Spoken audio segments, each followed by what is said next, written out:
Good morning students. The Asian international senior secondary school बेकू की online classes में आपका हार्दिक स्वागत है। आज हम कक्षा 6 विषय हिंदी का पाठ 2 का अध्ययन करेंगे। पाठ है बचपन। जैसे बचपन अपने को पाठ से ही समझ में आ रहा है कि अपना सबका क्या होता है, बचपन होता है। तो अपने की बचपन की सबकी अपनी अपनी यादें होती है। तो यहाँ पर अपने को कृष्णा सोबती जो लेखिका है वो क्या बता रहे हैं, अपने बचपन की कहानी बता रहे हैं कि मैं बचपन में कैसी थी, क्या करती थी, क्या पहनती थी। ऐसे वो अपने को अपने बचपन के बारे में बता रहे हैं। तो देखो वो यूँ कह रहे हैं कि मैं अब आपकी, पहले मेरा बचपन था, मैं अपने बचपन में क्या पहनती थी, कौन से रंग पहनना पसंद करती थी, लेकिन अब मैं बड़ी हो गई हूँ तो अब मैं आपकी दादी भी हो सकती हूँ, आपकी नानी भी हो सकती हूँ, आपकी मौसी भी हो सकती हूँ और आपकी चाची भी हो सकती हूँ। और इस प्रकार वो अपने को समझाने की कोशिश कर रहे हैं कि बचपन, इनकी लेखिका का नाम है कृष्णा सोबती जी। तुम्हें अपने बचपन की ओर ले जाऊंगी। तो कृष्णा सोबती जी अपने को किसकी, अपने बचपन की ओर ले जा रहे हैं, उनके बचपन की ओर ले जा रहे हैं कि मैं तुमसे कुछ इतनी बड़ी हूँ कि तुम्हारी दादी भी हो सकती हूँ और तुम्हारी नानी भी, बड़ी बुआ भी, बड़ी मौसी भी। परिवार में मुझे सब लोग जीजी कहकर पुकारते हैं और परिवार के लोग मुझे क्या कहकर पुकारते हैं, जीजी। हाँ, मैं इन दिनों कुछ बड़ा यानी उम्र में सयाना महसूस करने लगी हूँ। सयाना यानी समझदार या बुद्धिमान। देखो शब्दार्थ,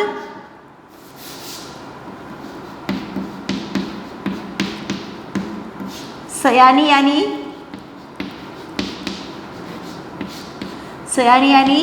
समझदार या बुद्धिमान।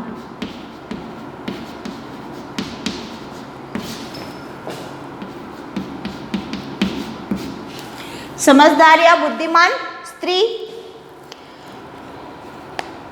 सयाना महसूस करने लगी हूँ शायद इसलिए कि पिछली शताब्दी में पैदा हुई थी। शताब्दी 100 वर्ष की क्या होती है, शताब्दी।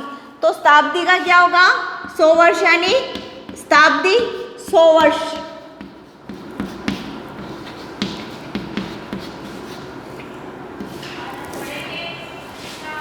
शताब्दी में पैदा हुई थी। मेरे पहनने ओढ़ने में काफ़ी बदलाव आए हैं। जब जैसे जैसे मैं बड़ी होने लगी तो मेरे पहनने ओढ़ने में क्या आने लगे, बदलाव आने लगे। मैं बचपन में फ्रॉक पहनती थी, घेरदार कुर्ते पहनती थी और डार्क रंग पहनती थी, यानी कि गहरे रंग पहनती थी। अब धीरे धीरे जैसे जैसे मेरी उम्र बढ़ने लगी है, मैं हल्के रंग पहनना पसंद करती हूँ और मैं साड़ी पहनने लगी हूँ और उसके बाद मुझे सफ़ेद रंग पहनना पसंद है। देखो मेरे पहनने ओढ़ने में काफ़ी बदलाव आए हैं। पहले मैं रंग बिरंगे कपड़े पहनती रही हूँ, नीला, जामुनी, ग्रे, काला, चॉकलेटी। अब मन कुछ ऐसा करता है कि सफ़ेद पहनो। पहले मैं गहरे रंग जिसमें डार्क चॉकलेटी और नीला, जामुनी रंग पहनती थी, लेकिन अब मैं हल्के रंग पहनना पसंद कर रही हूँ। गहरे नहीं, हल्के रंग। मैंने पिछले दशकों में तरह तरह की पोशाकें पहनी। जब मैं छोटी थी, जब मैंने तरह तरह की पोशाकें पहनी, तरह तरह के वस्त्र पहने। उनमें क्या क्या थे, देखो पहले फ्रॉक, सबसे पहले क्या पहनना पसंद करा, फ्रॉक, फिर निक्कर, वाकर, स्कर्ट, लहंगे, गरारे और अब चूड़ीदार और घेरदार कुर्ते। ये पुराने उस कृष्णा सोबती जी सबके समय में भी गरारे, लहंगे, स्कर्ट और निक्कर चलते थे। बचपन के कुछ फ्रॉक तो मुझे अब तक याद है। वो क्या बता रहे कृष्णा सोबती जी अपने को कि बचपन की फ्रॉकें तो मुझे अभी भी याद है। हल्की नीली और पीली धारी वाला फ्रॉक, गोल कॉलर और बाजू पर भी गोल कफ एवं हल्के गुलाबी रंग का बारीक चुन्नुटू वाला घेरदार फ्रॉक, चुन्नुटू वाला जिस पर डिजाइनें बनी हुई है। नीली नीचे गुलाबी रंग की फ्रील यानी क्या होता है, झालर लगी होती है, उसको क्या कहेंगे, फ्रील यानी झालर। फ्रील का अर्थ होगा झालर, फ्रील का अर्थ होगा झालर। नीले फ्रील। उन दिनों फ्रॉक के ऊपर की जेब में रुमाल और बालों में इतराते रंग बिरंगे रिबिन का चलन था। इतराना यानी घमंड करना, गर्व करना, तो रंग बिरंगे रिबिन का चलन था। जेब में रुमाल, जेब में क्या रखते थे? रुमाल। और बालों में इतराते रंग बिरंगे रिब्बिन, रंग बिरंगे कलर के जो रिब्बिन आते थे वो उनका चलन था, यानी प्रचलन में थे। लेमन कलर का बड़े प्लेटों वाला गर्म फ्रॉक जिसके नीचे फर टंकी थी। 2 ट्यूनिक भी याद है, एक चॉकलेट रंग का और अंदर की कोटी प्याजी, दूसरा ग्रे और उसके साथ सफ़ेद कोटी। तो वो अपने बचपन के बारे में हमें बता रहे थे कि बचपन में मैंने क्या क्या पहना जो मुझे अभी भी याद है। मुझे अपने मोजे और स्टॉकिंग भी याद है। उनको क्या, मोजे के बारे में भी उनको पूरी जानकारी है। बचपन में हमें अपने मोजे खुद धोने पड़ते। कृष्णा सोबती जी क्या बता रहे हैं कि आजकल के बच्चे क्या करते हैं, अपनी मम्मी के ऊपर छोड़ देते हैं कि मोजे मम्मी धोएगी, शूज़ मम्मी धोएगी, कुछ भी काम अपना नहीं करते। लेकिन कृष्णा सोबती जी बता रहे हैं कि मैं अपने बचपन का कार्य सब खुद करती थी और मुझे मोजे तो हमें खुद को ही धोने पड़ते थे, वो हम नौकरानी से नहीं धुलवा सकते थे। सख्त मनाई थी, सख्त यानी कठोर, सख्त यानी क्या होता है? कठोर। सख्त यानी कठोर, कठोर रूप से उनको मनाई थी कि नौकरानी थी जो उनसे अपन मोजे नहीं धुला सकते थे। हम बच्चे इतवार की सुबह इसी में लगाते। इतवार की सुबह पूरी किस में जाती थी? मोजे और शूज़ धोने में ही जाते थे। धो लेने के बाद अपने अपने जूते पॉलिश करके चमकाते थे। फिर इतवार की सुबह क्या करते थे? मोजे धोने के बाद हम जूतों पर क्या करते थे? पॉलिश करके उनको अच्छा सा चमकाते थे। जब जूते कपड़े या ब्रश से रगड़ते तो पॉलिश की चमक उभरने लगती। अगर अपन किसी को भी अच्छी तरह से पॉलिश या कपड़े से उसको साफ करते तो उसमें क्या आ जाती है? चमक आ जाती है। तो ये बता रही कृष्णा लेखिका बता रही है कि हम जूतों को कपड़े या ब्रश से रगड़ते थे तो उसमें क्या आ जाती थी? चमक आ जाती थी। सरवर, मुझे आज भी बूट पॉलिश करना अच्छा लगता। सरवर पॉलिश का नाम है। किसका नाम है? पॉलिश का नाम है कि सरवर मुझे आज भी बूट पॉलिश करना अच्छा लगता। हालांकि अब नई किस्म के शू आ चुके हैं। अब वो बता रहे हैं कि आजकल तो कई प्रकार के जूते चलने लगे हैं। कहना होगा कि ये पहले से कई ज़्यादा आरामदेह है, लेकिन मैं ये कह सकती हूँ कि पहले के शूज़ से आज के जूते बहुत आरामदायक होते हैं। जिसमें पहले वो बता रही कि हमारे ज़माने के जो जूते होते थे उसमें हमें छाले हो जाते थे जिससे हमारे खून निकलने लग जाते, लेकिन आज के जूते बहुत आरामदायक है। देखो किस्म के शू आ चुके हैं। कहना होगा कि ये पहले से कई ज़्यादा आरामदेह। हमें जब नए जूते मिलते उसके साथ ही छालों का इलाज शुरू हो जाता। जैसे जैसे हमारे नए जूते आते थे वैसे वैसे हमारे छालों का जूतों के साथ जैसे हमने जूते पहनना शुरू करा उसके साथ साथ क्या हो जाते थे? छाले होना शुरू हो जाता था। नए जूते मिलते उसके साथ ही छालों का इलाज शुरू हो जाता। जब कभी लंबी सैर पर निकलते, सैर यानी घूमना, सैर करना यानी घूमना, सैर यानी सैर का अर्थ होगा घूमना, सैर का अर्थ है घूमना। जब कभी लंबी सैर पर निकलते अपने पास रुई जरूर रखते थे। क्यों रखते थे रुई? क्योंकि छाले हो जाते थे जिससे जलन होने लगती, तो उसके जूते के अंदर क्या रखते थे? रुई रखते थे जिससे आराम मिल सके। जब कभी लंबी सैर पर निकलते अपने पास रुई जरूर रखते। जूता लगा तो रुई मोजे के अंदर। हाँ, हमारे तुम्हारे बचपन में तो बहुत फर्क हो चुका है। क्या बता रहे हैं कि हमारे बचपन में और आपके बचपन में बहुत फ़र्क है। आजकल के बच्चों को बहुत सारी सुविधाएं मिल रही है, हमारे ज़माने में ऐसा नहीं था। हम शनिश्चर को हमें ओलिव ऑयल या कैस्टर ऑयल पीना पड़ता था। शनिश्चर यानी शनिवार को। शनिश्चर का क्या अर्थ है यहाँ पर? शनिवार।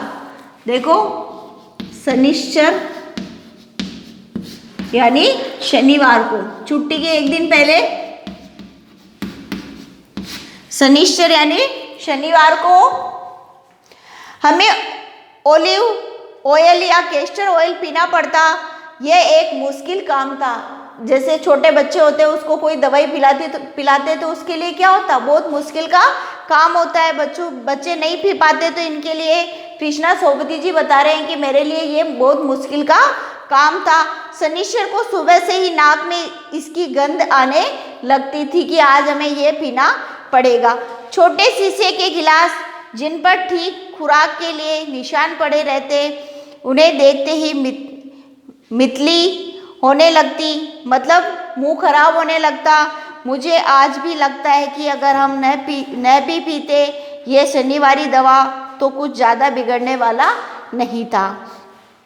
सेहत ठीक ही रहती। सेहत यानी स्वास्थ्य। सेहत का क्या अर्थ होगा? स्वास्थ्य। सेहत यानी स्वास्थ्य।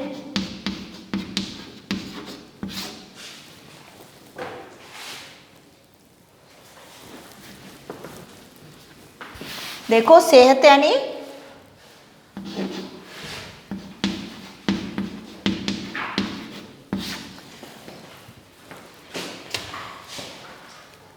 तुम्हें बताऊंगी कि हमारे सेहत ठीक ही रहती। तुम्हें बताऊंगी कि हमारे समय और तुम्हारे समय में कितनी दूरी हो चुकी है। यहाँ तक कि बचपन की दिलचस्पियाँ भी बदल गई। बचपन का जो शौक था वो भी बदल गया है। याद रहे उन दिनों कुछ घरों में ग्रामोफोन थे, रेडियो और टेलीविज़न नहीं थे। उस समय ग्रामोफोन थे, रेडियो और टेलीविज़न नहीं थे। हमारे बचपन की कुल्फ़ी आइसक्रीम हो गई। हमारे बचपन में जो कुल्फ़ी मिलती थी वो आज की क्या हो गई? आइसक्रीम हो गई। कचौड़ी समोसा पेटीज में बदल गया। सहतूत और फालसे और खसखस के शरबत कोक पेप्सी में किस में बदल गए? कोक और पेप्सी में। उन दिनों कोक नहीं, लेमनेड विम्टो मिलती थी। शिमला और नई दिल्ली में बड़े हुए बच्चों को वेगर्स और डिविको रेस्तरां की चॉकलेट और पेस्ट्री मज़ा देने वाली होती है। हम भाई बहनों की ड्यूटी लगती शिमला माल से ब्राउन ब्रेड लाने की। हमारी ड्यूटी, हमारा काम था कि शिमला माल से ब्राउन ब्रेड लाने की। अब देखो ये तो थी कि इनकी बचपन की जो कहानी कि इन्होंने क्या पहना और बचपन में क्या क्या खाया, इसके बारे में था। अब अपन आगे पढ़ेंगे शिमला के बारे में कि शिमला की चढ़ाई कहाँ घूमने गए, इसके बारे में पढ़ेंगे। हमारा घर माल से ज़्यादा दूर नहीं था। एक छोटी सी चढ़ाई और गिरजा मैदान पहुंच जाते। हमारा घर माल से ज़्यादा दूर नहीं था तो हम एक छोटी सी चढ़ाई करी और कहाँ पहुंच जाते? गिरजा का जो एक मैदान था उसमें पहुंच जाते। वहाँ से एक उतराई उतरते और माल पर, वहाँ से एक उतराई मतलब उतरे, उस चढ़ाई को उतरते ही क्या आ जाता है? माल आ जाता है। कन्फेक्शनरी काउंटर पर तरह तरह की पेस्ट्री और चॉकलेट की खुशबू मनभावनी। मनभावनी यानी मन को भाने वाली। मनभावनी, मन को भाने वाली। मनभावनी यानी मन को भाने वाली।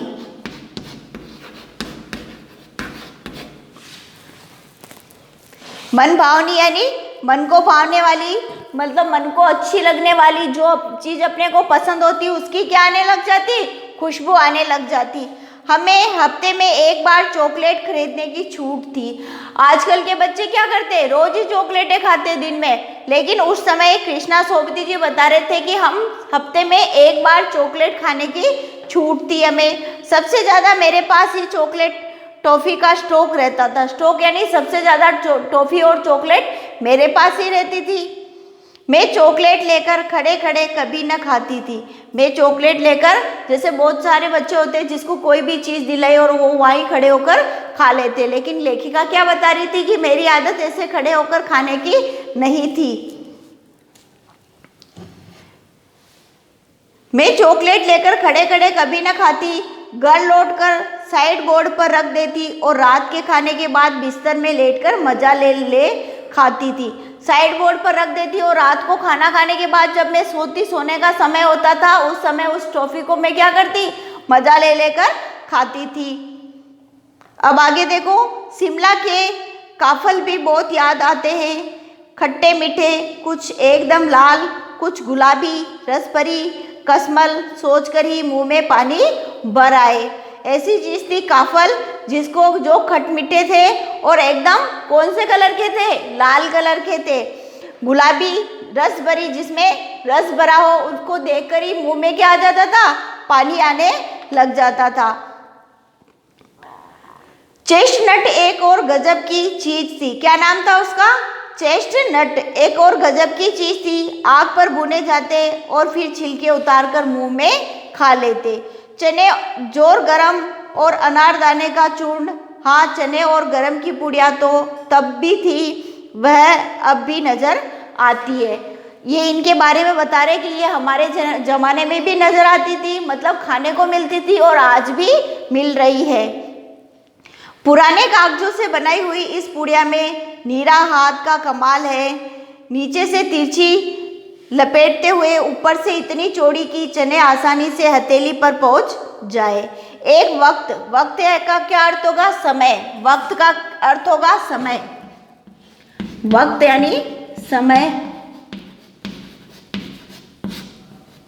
वक्त यानी समय।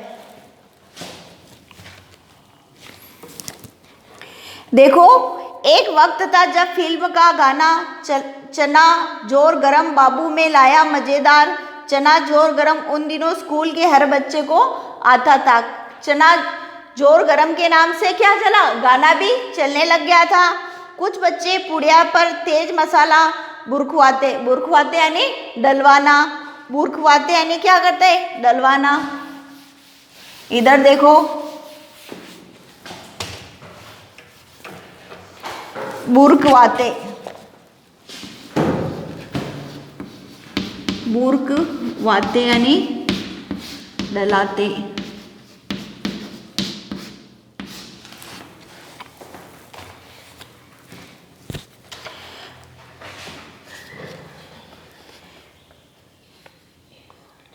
कुछ बच्चे पुड़िया पर तेज मसाला बुरखवाते।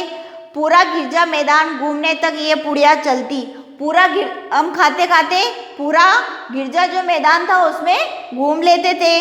एक एक चना पापड़ी मुंह में डालने और कदम उठाने में एक खास लय और रफ्तार थी। छूटपन में हमने शिमला रिज पर बहुत मजे किए। घोड़ों की सवारी की। शिमला के हर बच्चे को कभी न कभी ये मौका मिल ही जाता था। हम जाने क्यों घोड़ों की कुछ कमतर करके समझते, उन पर हंसते। कि घोड़ों को क्या समझते थे हम? कमतर यानी कम समझते थे, उनको देखकर हम हंसते थे। ननिहाल के घोड़े खूब हष्ट-पुष्ट और खूबसूरत, उनकी बात फिर कभी करेंगे। अब देखो, अब आगे है, क्या बता रही है? शाम को रंग बिरंगे गुब्बारे, सामने जाखू का पहाड़। कौन सा पहाड़ था? पहाड़ था, उसका नाम क्या था? जाखू का पहाड़। ऊंचा चर्च की घंटियां बजती तो दूर दूर तक उनकी गूंज फैल जाती। अभी जैसे अपने मंदिर में भी अपन घंटियां बजती तो मंदिर में संध्या टाइम जब आरती होती तो अपने को घरों में आवाज आती नहीं आती? जैसे इनके चर्च और गिरजाघर थे, वहां की घंटियों की आवाज घर तक आती थी, यानी दूर दूर तक फैल जाती थी। लगता है इसके संगीत से प्रभु यीशु स्वयं कुछ कह रहे हैं। सामने आकाश पर सूर्यास्त हो रहा है। गुलाबी सुनहरी धारियां नीले आसमान पर फैल रही है, यानी सूर्यास्त होने वाला है, सूर्यास्त का समय हो गया और गुलाबी सुनहरी धारियां नीले आसमान पर फैल रही है। दूर दूर फैले पहाड़ों के मुखड़े गहराने लगे और देखते देखते बत्तियां टिमटिमाने लगी। दूर दूर तक फैले पहाड़ों के मुखड़े, यानी कि पहाड़ों की जो रौनक है वो तेज होने लगी और देखते ही देखते बत्तियां टिमटिमाने लगी। रिज पर की रौनक और माल की दुकानें की चमक के भी क्या कहने। स्केडल पॉइंट भी भीड़ से उभरता कोलाहल। कोलाहल यानी शोर होना। कोलाहल यानी भीड़ में जब शोर होता उसको क्या कहते हैं? कोलाहल होना यानी शोरगुल होना। कोलाहल यानी शोरगुल। देखो, कोलाहल यानी शोरगुल। कोलाहल यानी शोरगुल।